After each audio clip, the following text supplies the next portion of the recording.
Assalamualaikum warahmatullahi wabarakatuh, Bu Erna.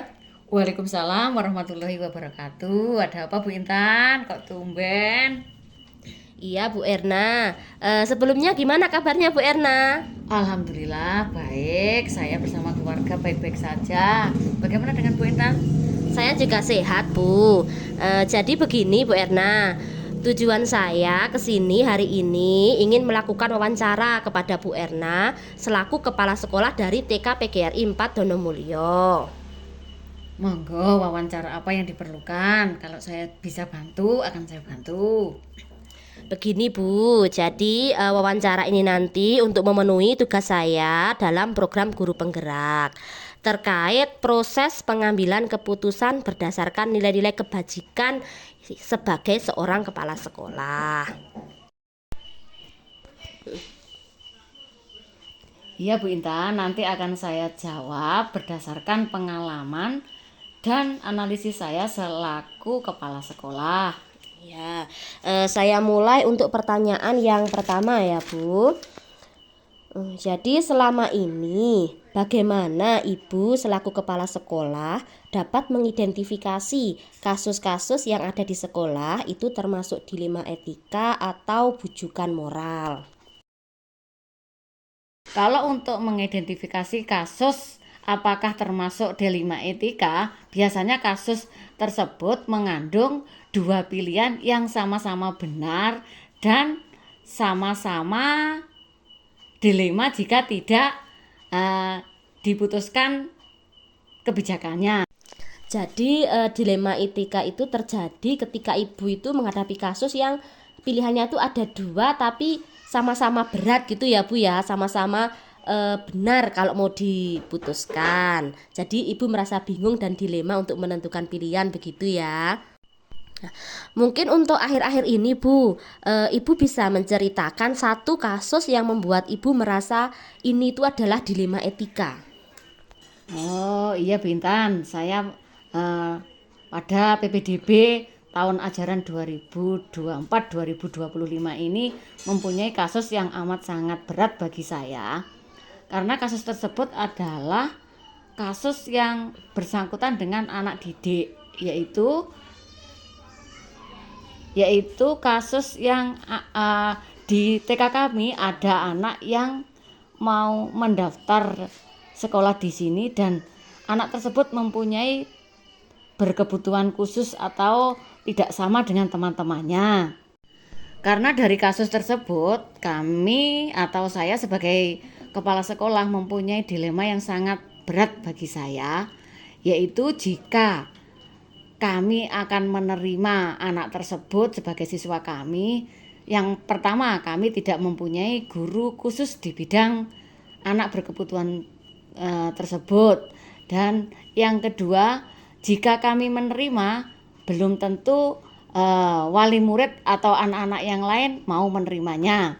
Tetapi jika tidak kami terima, anak tersebut juga punya hak untuk mendapatkan pendidikan yang sama seperti teman-temannya yang lain yang tidak mempunyai berkebutuhan khusus. Baik, jadi ada beberapa yang harus dipertimbangkan begitu ya Bu. Nah, untuk pertanyaan yang kedua, selama ini untuk mengambil keputusan dalam hal-hal dilematis seperti tadi, bagaimana Bu Erna melakukannya? Untuk mengambil keputusan dalam masalah ini, saya sudah seperti biasanya dengan jalan musyawarah. Yang pertama, saya akan musyawarahkan dengan teman-teman guru saya atau pendidik saya, dan yang kedua dengan wali murid menerima atau tidaknya, dan tentunya yang paling penting adalah dengan para tenaga medis sekiranya sekolah kami berhak menerima anak tersebut atau tidak. Oh ya, baik, dengan jalan musyawarah begitu ya Bu.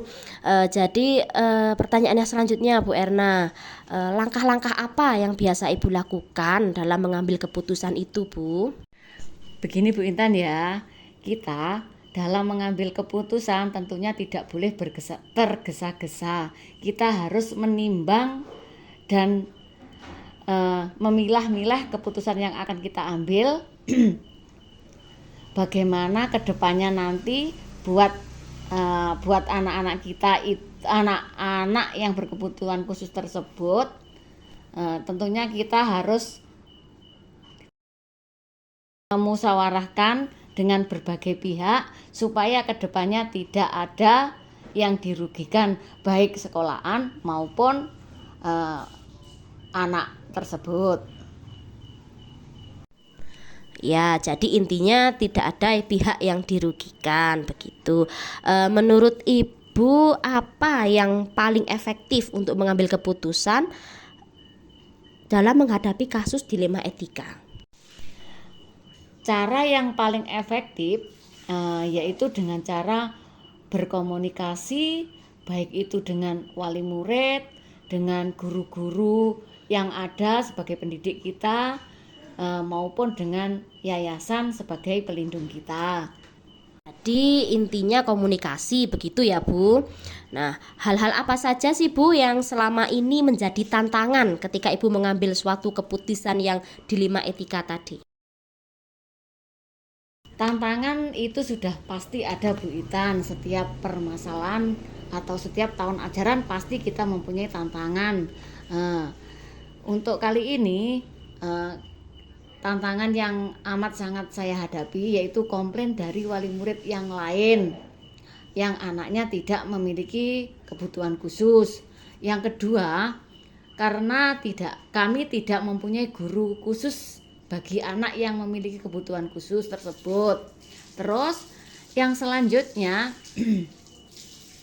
bagaimana kita bisa meyakinkan kepada siswa-siswi yang lain untuk tidak membeda-bedakan bahwa anak tersebut adalah sama-sama anak yang cerdas dan mempunyai hak yang sama untuk belajar di sekolah kita ini. Jadi ada berbagai tantangan ya Bu, mulai dari wali muridnya, terus kemudian dari gurunya sendiri, dan juga dari murid yang ada di sekolah juga. Tadi ada 3 tantangan begitu ya. Nah, terus kemudian dalam menyelesaikan suatu permasalahan, Ibu apakah ada jadwal tertentu atau langsung diselesaikan saat itu juga? Kalau masalah penjadwalan atau penjawaban tentang kasus tersebut, kita harus melihat kasusnya dulu Bu Intan. Kasusnya itu berat atau ringan. Kalau kasus kayak ini tentunya ini adalah kasus yang sangat berat. Jadi harus kita pertimbangkan dengan baik dan kita pertimbangkan baik buruknya kedepannya nanti. Tetapi jika cuma kasus-kasus sederhana, kalau saya langsung diselesaikan saat itu juga. Ya, jadi tergantung berat dan ringannya kasus begitu ya Bu. Kemudian pertanyaan selanjutnya, adakah seseorang atau faktor-faktor yang selama ini mempermudah Ibu dalam mengambil suatu keputusan? Tentunya ada Bu Intan. Yang pertama yaitu teman-teman guru sebagai tenaga pembelajaran setiap harinya. Kemudian dukungan dari para wali murid dan para wali murid serta komite yang ada di sekolah. Setelah itu juga dukungan-dukungan dari atau kebijakan-kebijakan dari tenaga medis. Oh iya, jadi kolaborasi dari berbagai pihak begitu ya. Ini yang terakhir ya Bu, setelah kita sudah ngobrol banyak sekali tadi dari semua yang sudah Ibu sampaikan tadi, kira-kira pembelajaran apa Bu yang bisa kita petik bersama dari keputusan yang sudah Ibu ambil pada kasus dilema etika tadi? Oke Bu Intan, dari pembelajaran yang dapat saya ambil dari kasus tersebut, yang pertama, perlunya pertimbangan-pertimbangan dalam mengambil keputusan agar tidak merugikan salah satu pihak. Dan yang kedua, kita harus mementingkan kepentingan murid, bukan kepentingan diri kita sendiri sebagai pendidik. Dan yang ketiga, kita juga harus menjaga nama baik sekolah. Itu Bintan. Baik Bu Erna, saya rasa sudah cukup untuk wawancara kali ini. Saya ucapkan banyak terima kasih sudah meluangkan waktu. Semoga hasil dari wawancara ini bisa bermanfaat bagi kita semua ya Bu. Iya Bu Intan, sama-sama. Semangat terus belajar dan terus belajar. Oke, supaya menjadi guru yang diharapkan. Terima kasih kembali. Ya, terima kasih Bu. Assalamualaikum warahmatullahi wabarakatuh. Waalaikumsalam warahmatullahi wabarakatuh.